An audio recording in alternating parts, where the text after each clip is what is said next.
हे दोस्तों, नमस्कार। एक बार फिर से स्वागत है आपके अपने यूट्यूब चैनल देव जी के ट्रिक्स में। तो दोस्तों, हम यहाँ पर हिंदी के यहाँ पर टेस्ट लगाएंगे। ये आपके एग्जाम लगे हैं, उन्हीं के अकॉर्डिंग आपकी ये टेस्ट सीरीज आपकी बन चुकी है। तो चलिए स्टार्ट करते हैं। यहाँ पर आपका पहला क्वेश्चन दिया गया है, ऑस्ट्रिच परिवार की मुख्य भाषा क्या है। चलिए पहला ही के जवाब दीजिएगा कि ऑस्ट्रिच परिवार की मुख्य भाषा यहाँ पर क्या है। चलिए सभी लोग जवाब देते हुए चलेंगे। यहाँ पर आपका राइट आंसर क्या बनेगा।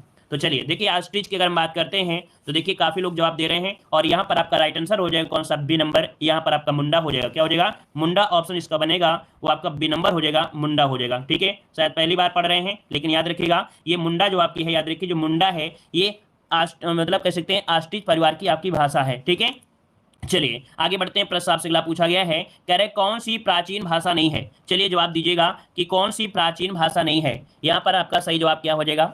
चलिए सभी लोगों के जवाब यहाँ पर आने शुरू हो गए हैं और देखिए इसका राइट आंसर कौन सा बनेगा, अब्रंश, पंजाबी, प्राकृत या आपका संस्कृत। चलिए बहुत देखिए इसका राइट आंसर जो आपका बनेगा वो आपका कौन सा बन जाएगा।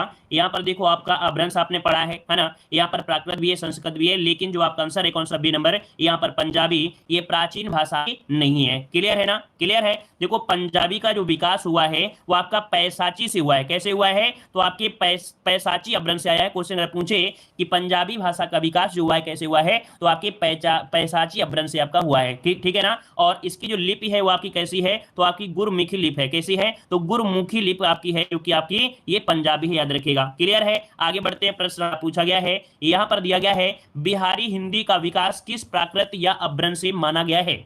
यहां पर बताइएगा कि बिहारी हिंदी का विकास किस प्राकृत या अभ्रंश से माना गया है। चलिए यहाँ पर सभी साथी यहाँ पर जवाब और लगातार यहाँ पर देख सकते हैं कि काफी लोगों के जवाब आ रहे हैं। चलिए बहुत अच्छे। यहाँ पर 3 का ऑप्शन आ रहा है, बी नंबर। कुछ लोग यहाँ पर बी नंबर दे रहे हैं और यहाँ पर ए नंबर भी दे रहे हैं। देखिए इसका राइट आंसर जो आपका बनेगा वो कौन सा हो जाएगा, यहाँ पर सी हो जाएगा।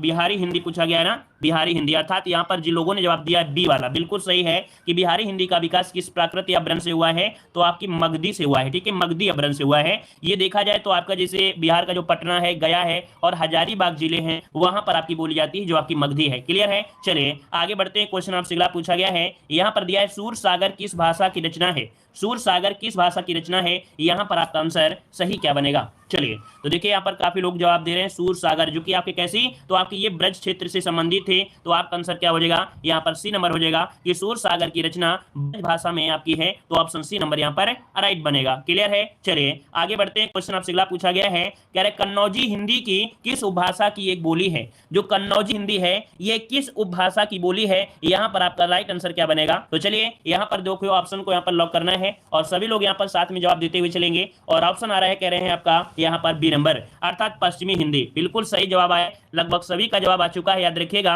कि जो आपकी कन्नौजी है वो आपकी किस में आती है, पश्चिमी हिंदी में आती है। हमने बताया था कि पश्चिमी हिंदी जो आपकी है उसकी 5 बोलियां हैं, जिसमें आपकी पश्चिमी हिंदी भी आती है। कौन? कन्नौजी हिंदी भी आती है पश्चिमी हिंदी के अंतर्गत। क्लियर है। आगे बढ़ते हैं। प्रश्न आपसे अगला पूछा गया है, क्या आपसे देवनागरी लिपि का सर्वप्रथम प्रयोग किस राज्य में हुआ माना जाता है। देवनागरी लिपि का सर्वप्रथम प्रयोग किस राज्य में हुआ माना जाता है। चलिए सभी यहाँ पर साथी जवाब देंगे। यहाँ पर आपका आंसर क्या हो जाएगा, महाराष्ट्र, उत्तर प्रदेश या राजस्थान, गुजरात। चलिए गुजरात बिल्कुल सही है। याद रखिए यहाँ पर कि देवनागरी लिपि का सर्वप्रथम प्रयोग किस राज्य में, तो आपके गुजरात राज्य में। याद रखिए अधिकतर विद्वान जो हैं वो गुजरात के नागर ब्राह्मण से इनका संबंध आपका जोड़ते हैं। उनका मानना है कि गुजरात में सर्वप्रथम ये प्रचलित आपका हुआ था। तो ऑप्शन क्या बनेगा, यहाँ पर डी नंबर इसका राइट हो जाएगा। क्लियर है ना। चलिए आगे बढ़ते हैं। प्रश्न आपसे अगला पूछा गया है कि इस देश में हिंदी भाषा का प्रयोग लिखने व बोलने में किया जाता है। अर्थात ऐसा कौन सा देश है जहां पर हिंदी को लिखने और बोलने में किया जाता है। यहां पर आपको लॉक करना है। तो चलिए सभी लोगों का जवाब आ रहा है ऑप्शन डी। देखिए ऑप्शन डी है यहां पर आपका मॉरिशस, अर्थात मॉरिशस में हिंदी भाषा का प्रयोग लिखने में भी और आपकी बोलने में भी किया जाता है। तो याद रखिए मॉरिशस आपका राइट आंसर हो जाएगा। चलिए आगे बढ़ते हैं। प्रश्न आपसे अगला पूछा गया है, यहां पर वर्णमाला में स्पर्श व्यंजन की संख्या कितनी होती है। वर्णमाला में स्पर्श व्यंजन की संख्या पूछा गया है और आपका सही जवाब यहां पर आना चाहिए। आपका राइट आंसर क्या हो जाएगा। चलिए यहाँ पर देखिए साथियों, आपका वर्णमाला में अगर बात करें तो आपके स्पर्श व्यंजनों की संख्या बिल्कुल सही है। काफी लोगों को जवाब आ रहा है यहाँ पर ए नंबर। तो देखिए जिसका जवाब आ रहा है ए नंबर बिल्कुल राइट हो जाएगा। इनकी संख्या होती है 25, अर्थात वर्णमाला में स्पर्श व्यंजनों की संख्या 25 होती है। हमने आपको यह भी बताया था कि का से लेके आपके मां तक होते हैं, अर्थात ये वर्ग का निर्माण करते हैं। 5 इधर जाएंगे और 5 इधर जाएंगे तो इनकी संख्या टोटल हो जाती है 25, अर्थात एक वर्ग का निर्माण करेंगे। इसलिए स्पर्श व्यंजनों को वर्गीय व्यंजन भी कहा जाता है। क्या? स्पर्श व्यंजनों को वर्गीय व्यंजन व्यंजन भी कहा जाता है, नोट कर लीजिएगा। आगे बढ़ते हैं, प्रश्न आपसे अगला पूछा गया है, यहाँ पर है कि हिंदी स्वरों का वर्गीकरण जब जीव के भाग के आधार पर किया जाता है तो निम्न में से कौन सा भेद इसके अंतर्गत नहीं आएगा। तो चलिए बताइएगा, हमने आपको जीव के अकॉर्डिंग भी आपको पढ़ाया है। अगर आपको जीव के अकॉर्डिंग अगर आप लोग उच्चारण देंगे तो इनमें से कौन कौन से होते हैं, लेकिन कौन सा है जो इसके अंतर्गत आपका नहीं आएगा। तो देखिए यहाँ पर दिया गया है आपका अग्रस्वर, मध्य स्वर और आपका पश्च स्वर, लेकिन यहाँ पर जो विब्रत स्वर है ये आपके जीव के आधार पर आपका नहीं आता है। विब्रत स्वर मुंह के खुलने और बंद करने के अकॉर्डिंग होता है, क्योंकि आपका जो जीभ होती है तो जीभ में आपके 3 प्रकार, अर्थात जीभ के आधार पर हमने बताया था अग्रस्वर, मध्य स्वर और आपका यहाँ पर कौन सा होता है, तो आपका पश्च स्वर होता है। तो जिसका भी ऑप्शन यहां पर आपका बन रहा है कौन सा, ऑप्शन डी बिल्कुल राइट हो जाएगा। क्लियर है ना। चलिए, ये जो आपका होता है विब्रत स्वर, यह मुख के खुलने की स्थिति के आधार पर होता है, जो कि 4 भेद हो जाते हैं, विब्रत, अर्धविब्रत, अर्धसंवृत और आपका संवृत। क्लियर है। आगे बढ़ते, प्रश्न आपसे अगला पूछा गया है कि ए स्वर ए ऐ का उच्चारण स्थान आपका कौन सा है। यहां पर बताइए जो आपके स्वर होते हैं ए ऐ का उच्चारण स्थान, इनमें से क्या बनेगा।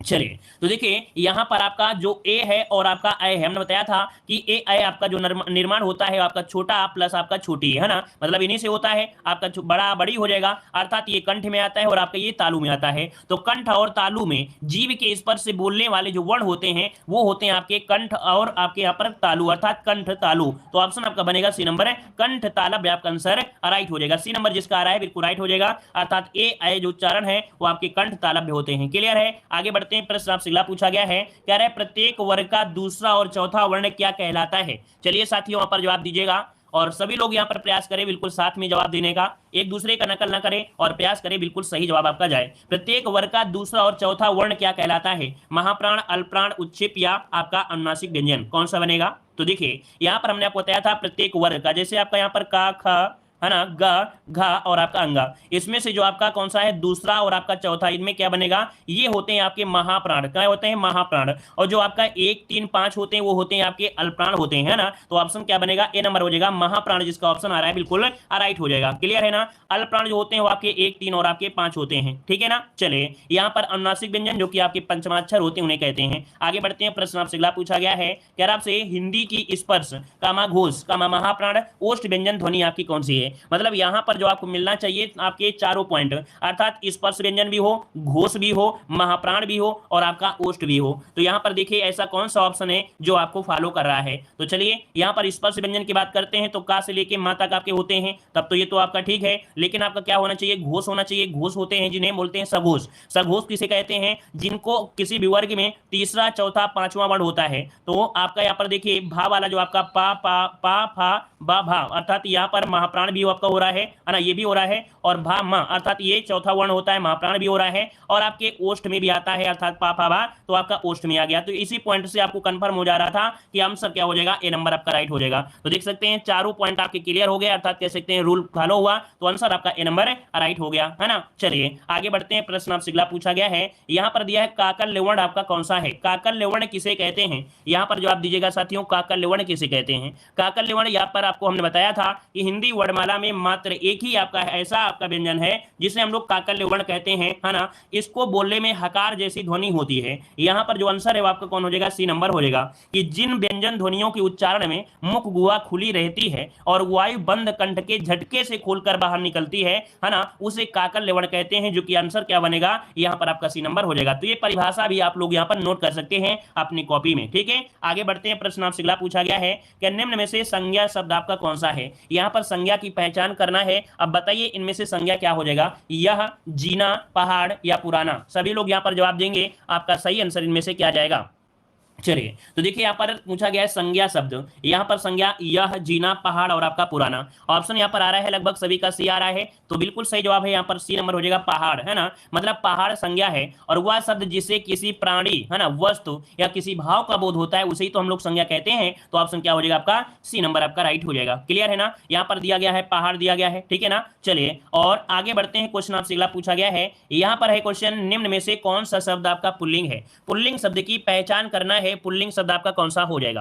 तो चलिए यहां पर दिया है लगन, मीमांसा, आहट और आपका माधुर्य। तो देखिए यहां पर पूछा है आपसे पुल्लिंग, तो आपको ये पॉइंट हमने बताया था कौन सा, कि आहट कैसी है, तो ये तो आपका होगा नहीं, है ना। लगन कैसी, ये भी आपका नहीं होगा। मीमांसा, ये भी नहीं होगा। तो आपका आंसर क्या हो सकता है, डी नंबर। माधुर्य, ये आपका पुल्लिंग है, अर्थात किसी भी आपके पैराग्राफ में देखते हैं माधुर्य गुण को होना आवश्यक होता है, अर्थात ऑप्शन जिसका आ रहा है डी नंबर, वे डी नंबर आपको लगाना है। ठीक है, डी नंबर को लगाना है, डी नंबर यहाँ पर आपका क्या होगा, आपका राइट हो जाएगा। ठीक है, आगे बढ़ते हैं। प्रश्न आपसे अगला पूछा गया है, निम्न शब्दों में से स्त्रीलिंग शब्द को पहचानिएगा। स्त्रीलिंग शब्द आपका कौन सा हो जाएगा, संसार, गौरव, समुदाय और आपका अश्विनी। सबसे पहले हमने आपको ये भी पॉइंट बताया था कि कभी भी स्त्रीलिंग और पुल्लिंग की पहचान करना है तो आपको क्या रूल लागू करना चाहिए, है ना, कैसा और कैसी, है ना, कैसा और आपको कैसी के अनुसार आपको जगाना है। अगर कैसा से इंसान आता है ना, कैसा से अगर मतलब उत्तर आता है तो आपको पुल्लिंग, और कैसी से आता है स्त्रीलिंग। जैसे संसार कैसा है, तो कैसा है अर्थात ये पुल्लिंग, गौरव, समुदाय और आपका अश्विनी, ऑप्शन क्या आ जाएगा, डी नंबर। बिल्कुल सही है आपका आंसर यहाँ पर अश्विनी। देखिए बहुत लोग यहाँ पर लड़कों को अश्विनी नाम रख देते हैं, लेकिन वास्तविकता में देखा जाए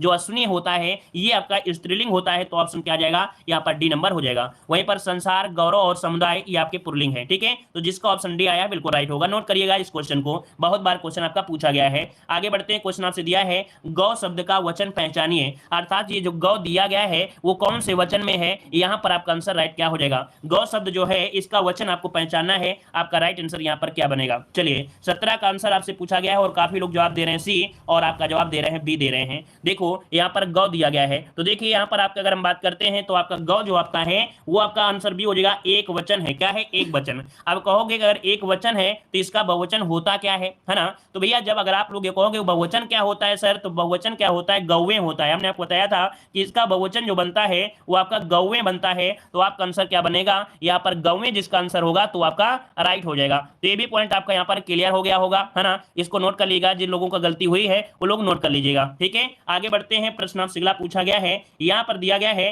कि जो सर्वनाम शब्द वक्ता, श्रोता अथवा अन्य किसी व्यक्ति के लिए प्रयोग किया जाता है उसे क्या कहते हैं। तो इस पॉइंट को भी नोट करिएगा।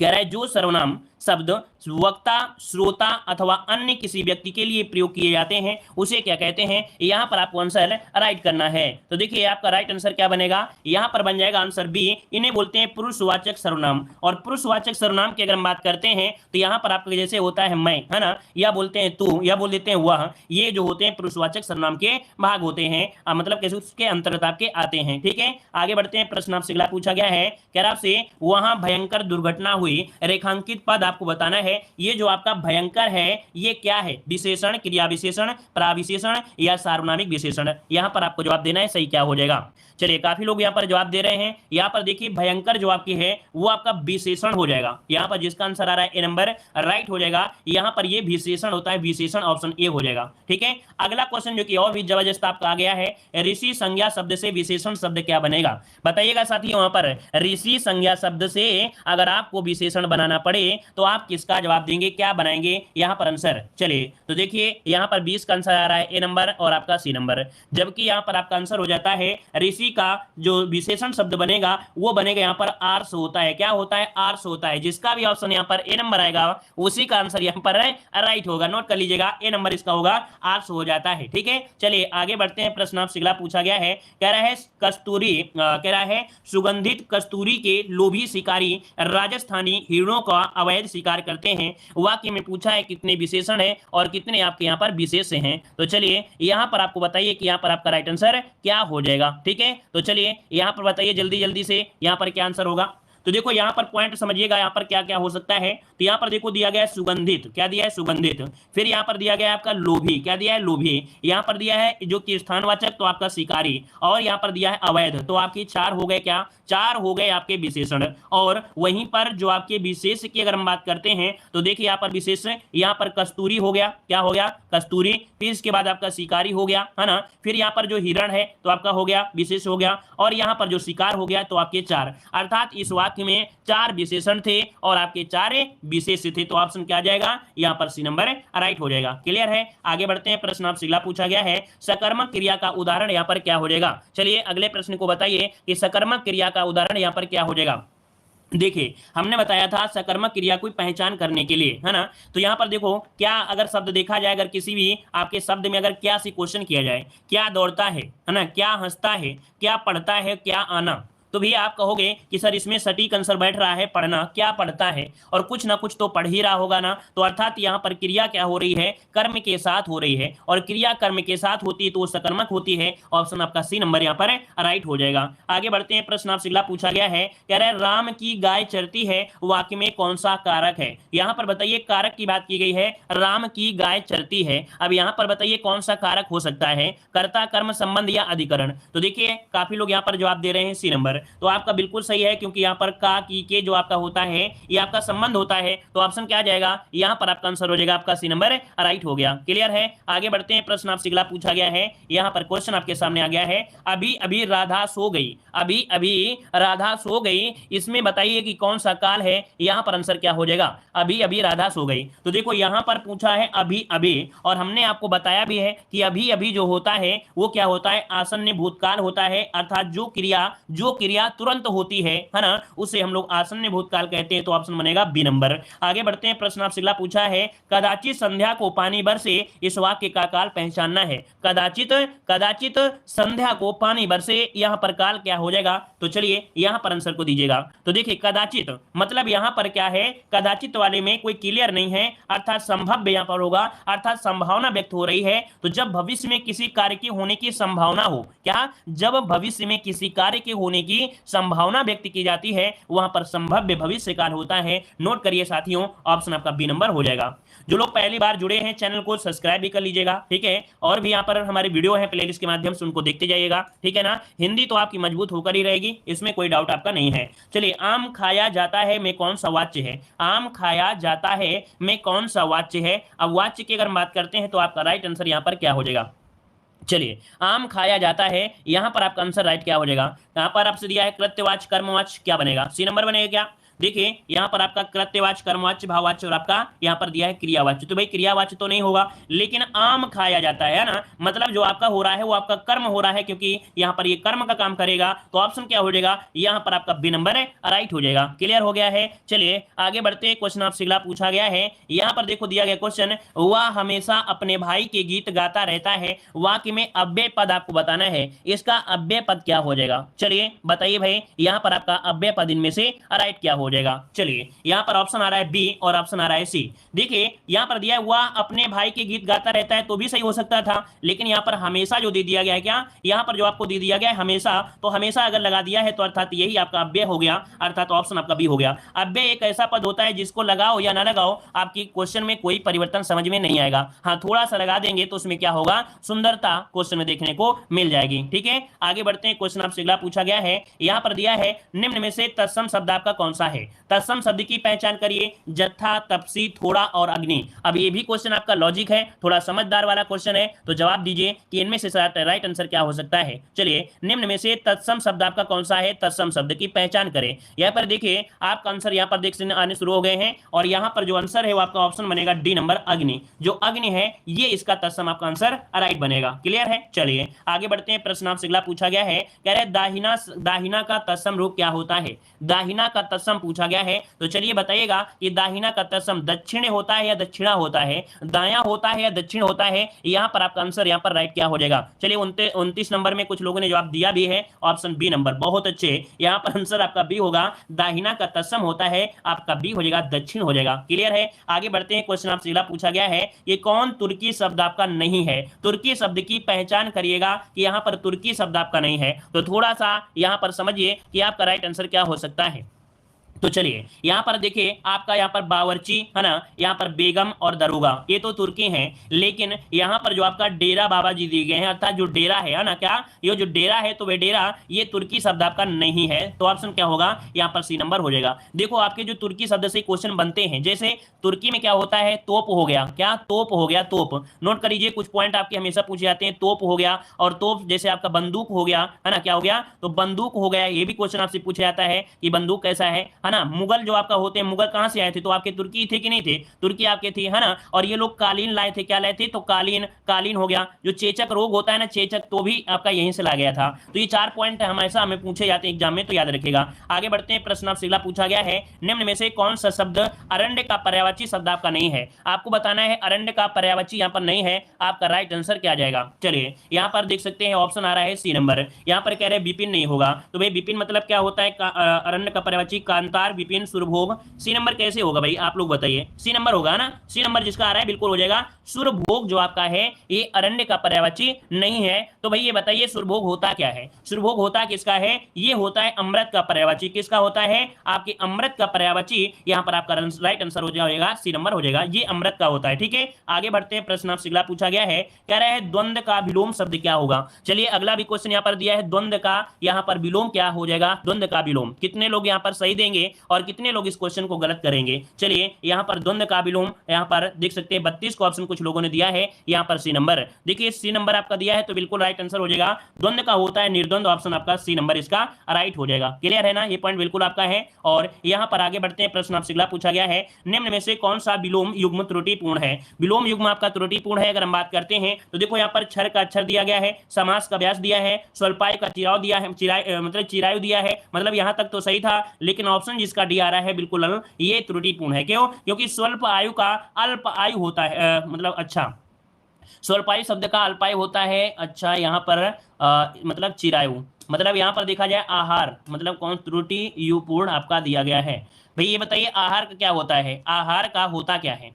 चलिए बताइए भाई आहार का होता क्या है, अगर आहार वाला है तो आप बताइए। आहार का होता है क्या है, निराहार होता है। आहार का होता है निराहार होता है, निराहार होता है भाई। देखिए आहार का होता है क्या, निराहार होता है। इसका मतलब है कि ऑप्शन आपके डी वाले में यहाँ पर दिक्कत हो गई है ना। चलिए आगे बढ़ते हैं, क्वेश्चन आपसे अगला पूछा गया है, यहाँ पर दिया गया क्वेश्चन कि निम्न अनेकार्थी शब्द का दूसरा नाम आपसे पूछा गया है, दूसरा नाम आपसे पूछा गया है। अच्छा इसमें से शायद यहाँ पर कौन सा पॉइंट लग रहा था, यहाँ पर जो पॉइंट आपका है समास का अभ्यास तो होता है भाई, समास का अभ्यास होता है। यहाँ पर स्वल्पायु वाले में कुछ डाउट है तो आप लोग क्लियर कर लीजिए। ठीक है, मतलब यहाँ पर स्वल्पायु वाले में देख लीजिए, क्या स्वल्पायु वाला गलत है क्या।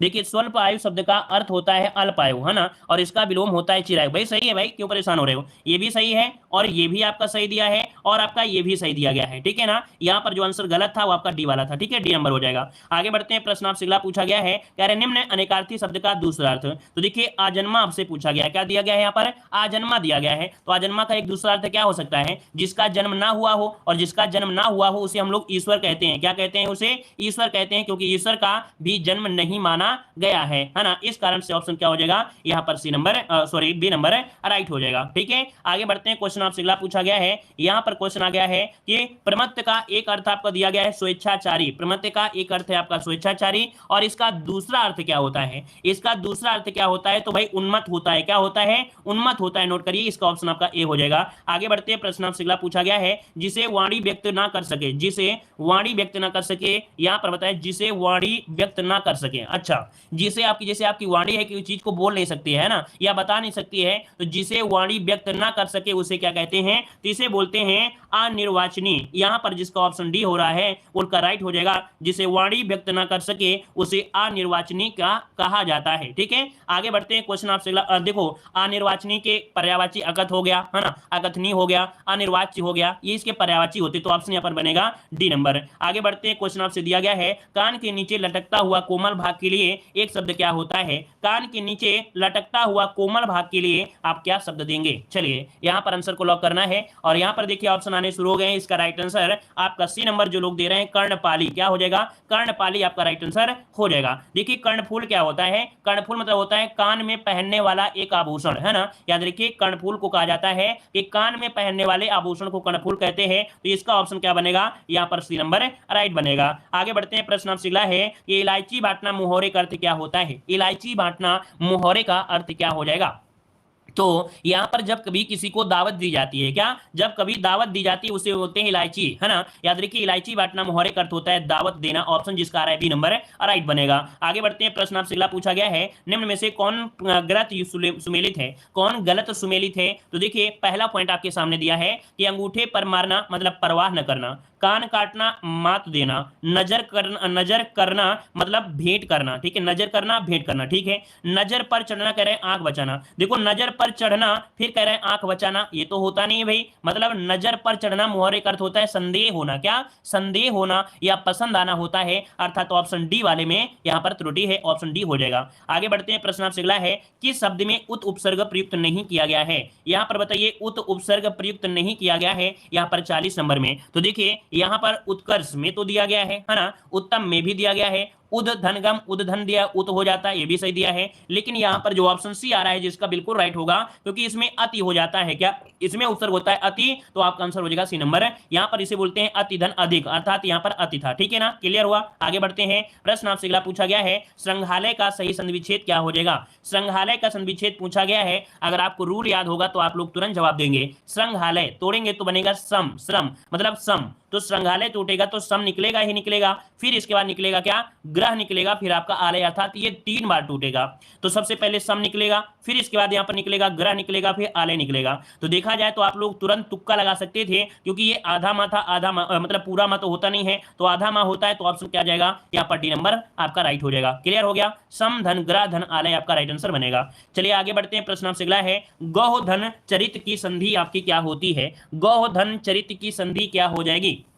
तो देखिए यहां पर गौ धन चरित अगर हम बात करें तो गोचरित नहीं होगा, लेकिन यहां पर आपका जो ये विसर्ग है वो आपका सा जरूर होगा। अब इसमें यहां पर देखिए जो ऑप्शन है आपका सी नंबर गौचरित, क्या है गौचरित, यहां पर जो आंसर है वो आपका इसका आंसर सी नंबर इसका राइट हो जाएगा। एक नियम होता है यदि विसर्ग के बाद चा या छा हो तो विसर्ग का सा हो जाता है, ठीक है, याद रखिए यहां पर देखो चा दिया गया है ना, तो विसर्ग के बाद या चा हो या छा हो तो विसर्ग का क्या हो जाता है सा हो जाता है, ये रूल होता है। तो छोटे छोटे रूल अब इसे पढ़ सकते हैं, ऑप्शन आपका सी हो जाएगा। आगे बढ़ते हैं, प्रश्न आपसे अगला पूछा है बैलगाड़ी में समास क्या है। बैलगाड़ी में समास पूछा गया है, यहां पर जवाब दीजिएगा। तो चलिए यहां पर देख सकते हैं बैलगाड़ी, तो यहां पर बैल के लिए गाड़ी क्या होता है, बैल की गाड़ी कह सकते हैं, है ना, बैल की गाड़ी कह सकते हैं, अर्थात यहां पर ऑप्शन क्या जाएगा आपका तत्पुरुष आपका राइट आंसर हो जाएगा। चलिए आगे बढ़ते हैं, प्रश्न आपसे अगला पूछा गया है कि साधारण वाक्य से संयुक्त वाक्य बनाना है। यहां पर क्वेश्चन दिया गया है क्या कुमुद आकर चली गई, ये क्वेश्चन है जो कि साधारण वाक्य है, लेकिन बनाना कैसा है आपको संयुक्त वाक्य में कन्वर्ट करना है। अगर आपको संयुक्त वाक्य की पहचान पता है तो आप लोग जवाब जरूर दोगे। अब आप लोग बताइए कि यहां पर आपका इसका राइट आंसर क्या हो सकता है, इसका संयुक्त वाक्य आप लोग बनाएंगे तो आपका राइट आंसर यहां पर क्या बन सकता है, जल्दी से जवाब दीजिएगा, जल्दी से जवाब दीजिए इस क्वेश्चन का। और ढेर सारे क्वेश्चन आ रहे हैं, सी नंबर कह रहे हैं कि कुमुद आई और चली गई, मतलब हम आपके ऑप्शन को लॉक कर देंगे, यहां पर सी नंबर बिल्कुल सही जवाब है, कुमुद आई और चली गई, यहां पर आंसर हो जाएगा सी नंबर राइट बनेगा। आगे बढ़ते हैं, प्रश्न आपसे अगला पूछा गया है कि जो मिठाइयां पसंद हो आप खा लो, शुद्ध वाक्य की पहचान करिए। ये भी जबरदस्त क्वेश्चन आपका है, मतलब देखा जाए तो सभी क्वेश्चन पूछे गए एग्जामों के हमने लिए हैं और ऐसे आगामी परीक्षाओं में संभावित है क्वेश्चन मिलेंगे और दमदार भी क्वेश्चन आपके हैं। तो चलिए बताइएगा कि जो मिठाइयां पसंद हो आप खा लो, शुद्ध वाक्य क्या हो सकता है। चलिए थोड़ा सा सोचिए और समझिए इस क्वेश्चन को, यहां पर राइट आंसर क्या होगा।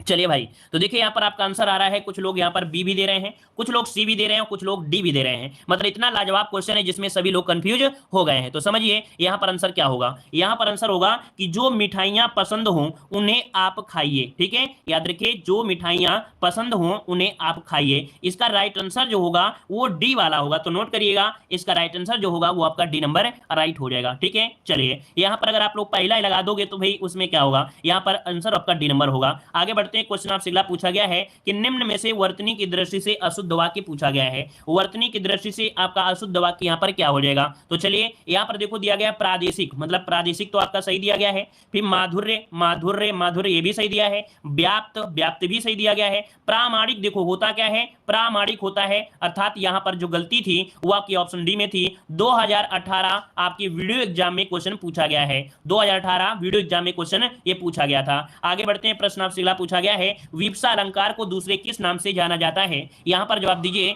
विप्सा अलंकार को दूसरे किस नाम से जाना जाता है। तो चलिए यहां पर देख सकते हैं काफी लोगों ने जवाब दे भी दिया है, कुछ लोग जवाब देने का प्रयास कर रहे हैं। तो देखिए इसका राइट आंसर हो जाएगा कि विप्सा अलंकार को दूसरे नाम बोलते हैं पुनरुक्ति प्रकाश अलंकार बोलते हैं। हमने बताया था कि पुनरुक्ति मतलब होता है दोहराना, जब कोई भी शब्द को आप दोहराते हैं उसे हम बोलते हैं पुनरुक्ति प्रकाश, है ना, और इसी का दूसरा नाम भी होता है विप्सा अलंकार होता है। लाजवाब क्वेश्चन है, नोट करिए ऑप्शन आपका बी नंबर राइट हो जाएगा। आगे बढ़ते हैं, प्रश्न आपसे अगला पूछा गया है, हिंदी साहित्य को कितने कालखंडों में विभक्त किया गया है। यहाँ पर बताइए हिंदी साहित्य के कालखंडों को कितने भागों में विभक्त किया गया है। यहाँ पर आपका आंसर राइट क्या हो जाएगा। तो चलिए काफी लोग जवाब दे रहे हैं। यहाँ पर आपका जो कि 4 है ना, 4 अगर हम बात करते हैं तो भाई 4 अगर बात करते हैं तो बी नंबर यहाँ पर राइट होगा। जिन लोगों ने जवाब दिया है बी नंबर 4 बिल्कुल सही हो जाएगा। अर्थात यहाँ पर 4 कौन होते हैं, आदिकाल, भक्ति काल, रीत काल और आपका आधुनिक काल होता है। ठीक है, आगे बढ़ते हैं। प्रश्न आपसे अगला पूछा गया है कि इंसा अल्लाह खां द्वारा रचित रानी केतकी की कहानी का दूसरा नाम पूछा गया है। अब आप लोग बताइएगा कि इंसा अल्लाह खां द्वारा, देखिए सबसे पहले बात, रानी केतकी की कहानी किसके द्वारा, तो आपके मुंशी ईसा अल्लाह खां के द्वारा रचित किया गया है। इस कहानी का पूछा गया है दूसरा नाम क्या है, तो दूसरा नाम यहाँ पर नोट कर लीजिएगा, उदय भान चरित। क्या है इसका नाम, उदय भान चरित है। तो इसका राइट आंसर क्या बनेगा, यहाँ पर बी नंबर नोट कर लीजिए, ऑप्शन बी हो जाएगा। आगे बढ़ते हैं। प्रश्न आपसे अगला पूछा गया है कि प्रकाशन वर्ष की दृष्टि से डॉक्टर हरिवंश राय बच्चन की रचनाओं का सही अनुक्रम इनमें से क्या हो जाएगा। अर्थात बच्चन जी ने जो भी आपकी रचनाएं किया है उनमें से कौन सी रचना पहले थी, अब आपको क्रम में अरेंज करके यहाँ पर बताना है। चलिए यहाँ पर काफी लोग जवाब दे रहे हैं ए नंबर। अर्थात अगर आपको ये पता है कि पहले कौन सी आपकी आई थी तो आप लोग आंसर दे सकते हैं। तो देखिए यहाँ पर जो आपकी आई थी मधुशाला, मधुशाला आपकी आई थी 1935 में। कब, आपके 1935 में प्रकाशित हुई थी। मधुबाला जो आपकी हुई थी ये आपके 1936 में। कब हुई थी, तो आपके 36 में हुई थी। मधुकलश जो हुई थी ये आपके 37 में अर्थात 1937 में हुई थी। और निशा निमंत्रण आपके 1938 में। नोट करिए, आपका ये क्वेश्चन भी आपका कंप्लीट होता है। तो इस प्रकार से देखा जाए तो कुल मिला के यहाँ पर आपका ये टेस्ट पेपर। चलिए सभी को धन्यवाद, सभी को जय हिंद, सभी को वंदे मातरम। लाइक से भी करें, ठीक है।